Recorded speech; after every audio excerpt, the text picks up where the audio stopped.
morning everybody, good morning, it's JPR, and welcome back to the What Happened To series. You guys really seem to enjoy the last episode I did on Ash's past companions. That video is currently clocking in around 500,000 views, so that's incredible, thank you. I thought with that out of the way, why don't we cover the opposite side of the coin, that being Ash's rivals. Now, rival is a bit of a gray term in the Pokemon anime. Obviously, there are some very easy ones that you can pinpoint, like Gary or Paul, but there are also many who Ash only fights a handful of times, but the show still calls them rivals. So I guess to avoid hurting any of these fictional characters' feelings, I'll just cover as many of them as I can, or at least as many as I think fit into the criteria of being a rival. So for the sake of clarity, let's just say that they aren't an official rival unless Ash has battled them at least 2 times. Also, if you are a recurring viewer and you've liked what you've seen so far, I urge you to hit that subscribe button. We're almost to 110k already, believe it or not, so any and all support is greatly appreciated. And if you're already subscribed, you can always help out with a little press of that like button down below. But you know who doesn't like and subscribe to quality YouTube channels they watch? Gary Flippin' Oak, that's who. It may actually come as a surprise that even though Gary is Ash's first and arguably most iconic rival, they only ever competed in a formal battle twice in the first 250 episodes of the anime. The first being at Oak's lab after Ash returned home from the Orange Islands, where Gary's Eevee successfully defeated Ash's Pikachu, and the second time being their climactic confrontation at the Johto League Silver Conference.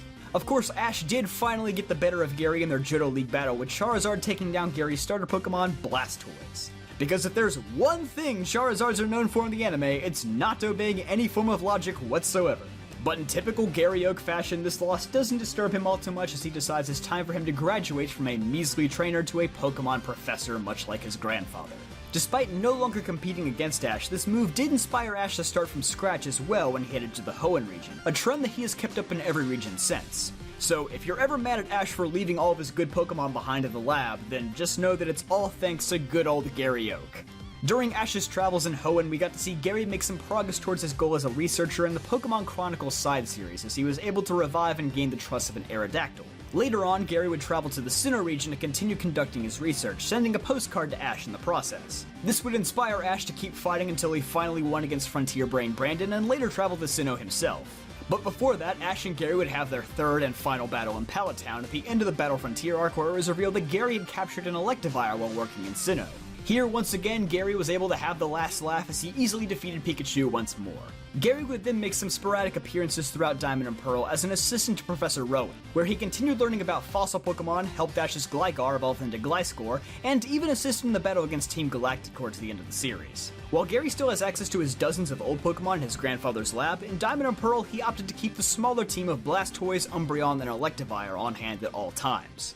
Gary would last be seen retrieving the Adamant and Lustrous Orbs from Spear Pillar once Team Galactic had been defeated. Gary would then disappear from the anime for the next 11 years, only being seen once in a brief flashback at the end of the Black and White series. So I guess it's safe to say that his time in the spotlight is over. Or is it? Spoilers ahead for Pokemon Journey. Skip ahead to the time on the screen to not be spoiled, okay? Okay. Just recently, it was confirmed that Gary Oak would finally be reappearing in episode 68 of Journeys, though it's not quite clear yet what his purpose will be. It appears that he'll be assisting Ash and Go in finding the legendary Moltres, who Ash's Infernape wants to battle against. Yes, you heard that right. Infernape and Gary are reappearing in the same episode. And there's a Moltres there. And this episode will somehow tie into Go's dream of catching Mew based on the title.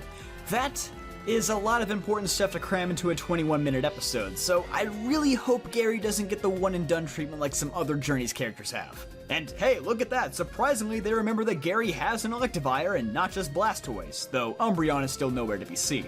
A bit ironic that Ash's Infernape is working with an Electivire after his last appearance was him brutally beating a different one down in the Sinnoh League, but we'll come back to that later. The point is, although Gary still seems committed to his research, it seems like he could still play a pretty large role going forward in Pokemon Journeys. And I'm sure fans will be happy to know that Gary is one of the only characters in both the Japanese sub and the English dub who has never changed voice actors, so it'll be great to hear that familiar snarky tone once again. Spoiler section is now over. Alright, that was a lot of time to spend on Gary, so thankfully our next rival isn't nearly as in-depth. In fact, I'd barely call him a rival at all. It's Morrison from the very late portion of the Hoenn saga. Morrison only appeared in one episode before the Hoenn League, then he just kinda showed up when the tournament started and basically said, "Hey guys, I'm the rival now because the writers forgot to add one to the last minute." Then he lost to Ash in the top 16 round and just kinda went away after that. I don't think we'll ever be seeing him ever again, let's just leave it at that. But of course, the story could not be any different for the rival succeeding Morrison, that being Paul from the Sinnoh region. Paul was a part of Ash's Sinnoh journey from beginning to end, with their first battle occurring in episode 3 and their final battle wrapping up in episode 188. In that time frame, they would have 6 total battles, by far the most Ash has had with any of his rivals, with numerous other encounters and conflicts on top of that. But beyond just the numbers, Paul proved himself to be the greatest possible rival for the experienced Ash Ketchum, as he had also won the same badges and competed in the same regional leagues that Ash had up until that point. Ash did, however, manage to overcome the battle pyramid and earn the Brave symbol, something that Paul nor his brother Reggie could ever accomplish, which irked Paul to no end. After Ash ultimately scored the victory in their final battle at the Sinnoh League, Paul would leave shortly afterward, but not before promising to battle Ash if they ever crossed paths again. Paul would later be seen watching the semi-final match where Ash lost to Tobias, and in the ending credits of Zoroark Master of Illusions, he is seen walking through an ancient ruin with statues of Dialga and Palkia, inferring that he had not yet left the Sinnoh region. Although the proper timeline placement of movies and their canonicity is always questionable at best, so this very well could have happened before the Sinnoh League. After Ash and Paul's battle, though, Cynthia did predict that someday both of them would be entering the Champions League, which I can only assume has now been replaced by the Pokemon World Championships and Pokemon Journeys, seeing as how that is the only place where champions like Lance and Leon are seen duking it out. I may be overly optimistic, but I think there's a firm possibility that Paul will reappear before Pokemon Journeys is over with. I would say there's a good chance that Paul likely went to compete in the Unova League, Kalos League, and possibly other leagues in regions we haven't even heard of yet. Even though it's been more than 10 years since his last appearance, odds are he's probably still out there grinding till this very day.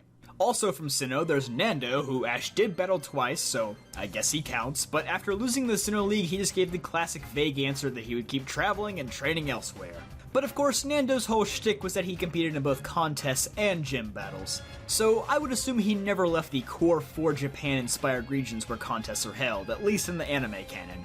Barry also falls into the same boat. He's one of the minor rivals from Diamond and Pearl who Ash only battled twice, or I should say only completed 2 battles against Ash, you know how sidetracked Barry can get.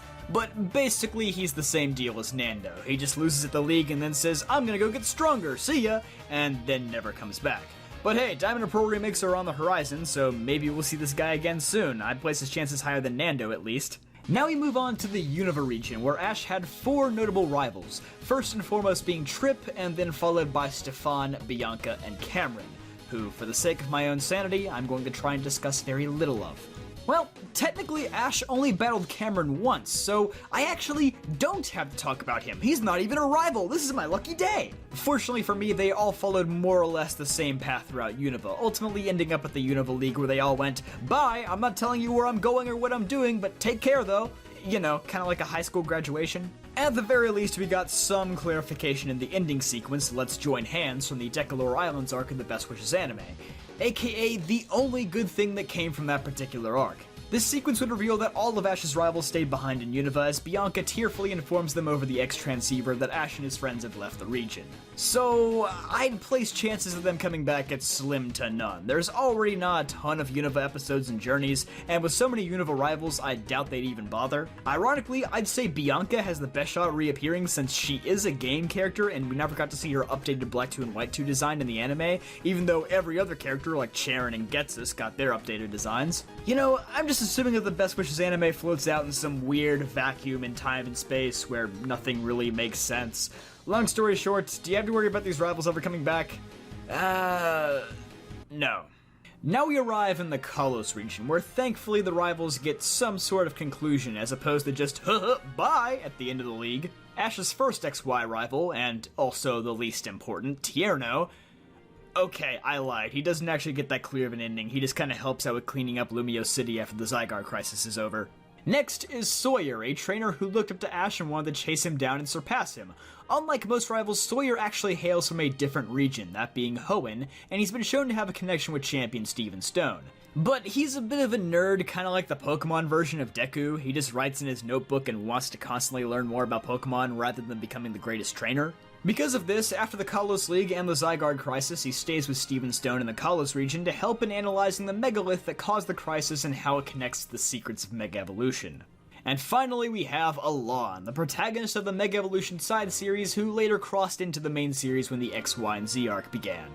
Now, it's a little weird calling Alon a rival, since in his first 2 battles against Ash, he's more or less just there to gather information on the Ash Greninja transformation and to help Ash master it. After their second battle, he even states that he has no plans to compete in the Kalos League since he's strictly working for Lysander to find a cure for Marin's chestpin.